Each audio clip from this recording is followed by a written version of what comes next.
Palma, Parc de les Estacions, 11 del matí. Han col·locat dos termòmetres, un a sobre de l'asfalt on li pega el sol i l'altre davall l'ombra dels arbres. Un marca 42 graus.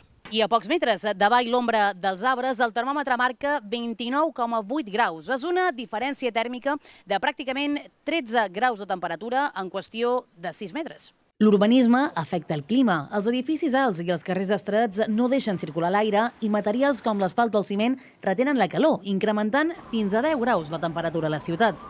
Davant això, solucions.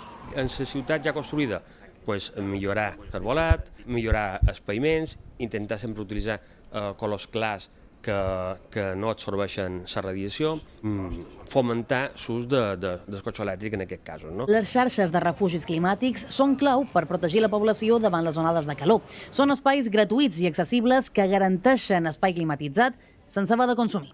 Como que sean gratuitos para que no acreciente desigualdades que hay en relación a la protección al calor, que sean accesibles, que tengan zonas de descanso y puntos también de hidratación. Tienen que estar abiertos en los horarios en los que más se necesitan, sobre todo en los casos de alertas. A Espanya varen tancar juny amb 1.000 morts atribuïbles a la calor, però Greenpeace alerta només una de cada 3 capitals té refugis climàtics. Palma, per cert, no en té. A Inca trobam 5 espais municipals i 8 zones verdes. En els darrers anys, l'Ajuntament ha sembrat arbres i ha ampliat les zones d'ombra de la ciutat.